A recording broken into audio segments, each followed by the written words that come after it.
नमस्कार, आप देख रहे हैं दिल्ली ग्लो न्यूज और मैं हूं आपके साथ सपना। चलिए रुक कर लेते हैं आज की बड़ी खबरों की ओर। आई लव मोहम्मद का विवाद थमने का नाम नहीं ले रहा है। कानपुर से शुरू हुए आई लव मोहम्मद का अभिवाद लगातार तूल पकड़ता जा रहा है, जिसके कई शहर में मुस्लिम समाज के लोगों ने मुकदमा लिखा जाने के विरोध में लगातार प्रदर्शन कर रहे। कई जगह पुलिस से प्रदर्शनकारियों की झड़प भी हुई है।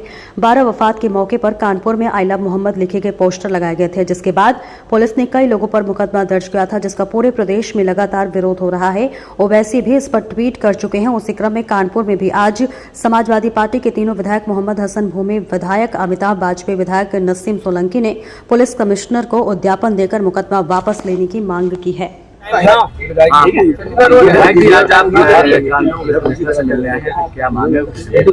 कई दिन से एक एफआईआर की वजह से कानपुर नहीं पूरा प्रदेश देश में बल्कि कई जगहों पे और भी एक गलतफहमी का वातावरण फैला हुआ है।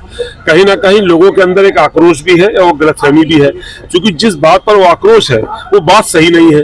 लोगों में ऐसा आक्रोश है, किसी ने अपने पीर को, अपने जो ईश्वर को, अपने अल्लाह को लव यू कह दिया, उस पर गलतफहमी है, जबकि इस पर किसी को कोई आपत्ति नहीं होनी चाहिए। तो हर कोई अपने धार्मिक रूप से स्वतंत्र है।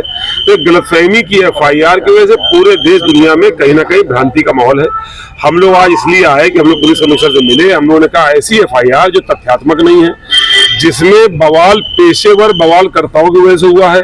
वो कुछ लोग जो लगातार त्योहार, चाहे हिंदू का हो, चाहे मुस्लिम का हो, चाहे रामनवमी हो, चाहे 12 वफात हो, केवल हंगामा करके ही राजनीति करते हैं। उन लोगों की वजह से बवाल हुआ है, उनको चिन्हित करके उन पर कार्रवाई करी जाए। ये जो एफआईआर हुई है, इस एफआईआर में तथ्य है नहीं। ये एफआईआर केवल भावनाओं के आधार पर है। इसमें जो नाम है वो नाम गलत है, इसमें जो घटना है वो घटना गलत है। तो ऐसी गलत एफआईआर को आ रही है, इसी में आवाज है।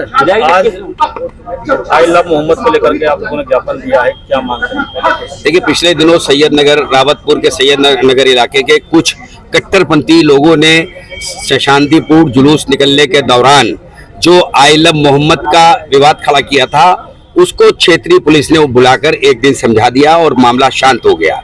दूसरे दिन कोई कंफ्यूजन भरी इबारत से जो लैंग्वेज थी एफआईआर की, उस लैंग्वेज की जो भ्रांतियां उत्पन्न हुई, उसको लेकर पूरे देश और दुनिया में जो ये जुलूस और जो प्रोटेस्ट हो रहे हैं, जबकि एफआईआर में कमिश्नर साहब ने साफ कहा है कि इसमें किसी प्रकार का आई लव मोहम्मद के लिखने पर न कभी कोई मुकदमा लिखा है, न कभी कोई लिखा जा सकता है। हम लोगों ने कहा भी कि ये आई लव मोहम्मद दुनिया में भाईचारे और मोहब्बत का पैगाम देने वाला है और दुनिया के सभी लोग मोहम्मद साहब को मानते हैं। जो नहीं मानते हैं वो आदर करते हैं। तो मोहम्मद साहब के विषय को लेकर कभी किसी तरह की कोई भ्रांति थी ही नहीं। रावतपुर थाने के बजरंग दल के कुछ तथाकथित वहां के जो अपनी कट्टरपंथी स्टैब्लिश को साबित करने के लिए, स्टेबल करने के लिए, न्यूसेंस वैल्यू को क्रिएट करने के लिए इस तरह के लगातार उन लोग हर त्योहार में कोई ना कोई काम करते हैं। उनके एफआईआर उनके खिलाफ पहले से भी थाने में है और 2013 से और आज 2025 तक न जाने कितनी एफआईआर और तहरीर उनके खिलाफ है। हम लोग ने मांग की कि ऐसे लोगों को जो कानपुर का शहर वातावरण को बर्बाद करने का, बदनाम करने का काम करते हैं, उनके खिलाफ भी कार्रवाई की जाए।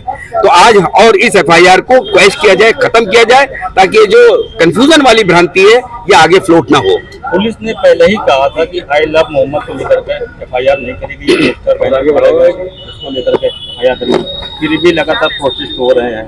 देखिए, पुलिस ने पहले भी कहा था और आज भी पुलिस ने कही है। आज 4 तारीख से और आज तक के 23 तारीख हो गई है, लगातार जो भ्रांति फैलाने वाली ताकतें हैं, चूंकि एफआईआर की जो आप वो पढ़ेंगे, इबारत पढ़ेंगे, उसमें पहले दिन का जिक्र किया, उसमें आई लव मोहम्मद का नाम उस पहले दिन की घटना को लेकर उसमें इंगित किया गया और उसी को आगे दूसरे दिन की घटना को जोड़ दिया गया। तो इस एफआईआर को जब कोई पढ़ता है तो ये समझता है कि भाई हर आदमी वकील नहीं, हर आदमी इतना समझदार नहीं है। आई लव मोहम्मद की पहले दिन की इबारत को लेकर, जो पहले दिन की तहरीर को लेकर जो क्षेत्रीय थाना पुलिस है, उनके या तो एक्स्ट्रा मतलब कुछ ज्यादा करने की चाहत, उन्होंने नंबर बढ़ाने के लिए कुछ किया हो या उन्होंने कंफ्यूजन में किया हो, ये सारा उसी वजह से ये विवाद की जड़ बना है। तहरीर अगर दूसरे ही दिन की होती, केवल दूसरे ही दिन की घटना लिखी जाती तो निश्चित रूप में कोई बात नहीं होती। दूसरे दिन भी कोई घटना ही नहीं हुई। जो गाड़ी नंबर से ट्रेस किया गया, जिन एफआईआर में जिन लोग का नाम दिया गया, उन लोग वहां पे थे नहीं, उनकी कोई मौजूदगी नहीं थी। हमने कहा जांच करा लीजिए, अगर उसमें कोई एविडेंस नहीं मिल रहा तो उसको समाप्त करिए और समाप्त करके इस विवाद का पटाक्षेप इसी वजह से, पटाक्षेप जब ही होगा जब आप इसको समाप्त करेंगे। कमिश्नर साहब ने कहा मैं इसकी जांच, हाँ कमिश्नर साहब से हमने लिखित में मांग की है, उनका मैं इसकी जांच कराऊंगा गहनता से और इसमें जो सच्चाई होगी उस सच्चाई पर मैं काम करूंगा। ये मामला इतना ज्यादा खुद पकड़ गया है कि कानपुर के बाहर पूरे प्रोजेक्ट हो रहे हैं, तो आपको क्या लगता है कि इस मामले को लेकर के अपने लोगों को आप समझाएंगे? देखिए मैंने आपसे बताया कि मैं बीइंग कानपुर मुस्लिम लीडर, मेरे पास दूसरे प्रदेशों से लगातार टेलीफोन आए, मैंने उनको ये बात जो आपसे बता रहा हूँ उनको मोटिवेट किया, उनसे बताया कि आइलम मोहम्मद पे कोई एफआईआर न थी और न कभी हो सकती है। तो उन लोगों ने, बहुत से लोगों ने समझा, लेकिन हर आदमी मेरे तक नहीं पहुंच सकता, हर आदमी किसी जिम्मेदार अधिकारी नेता के पास नहीं पहुंच सकता।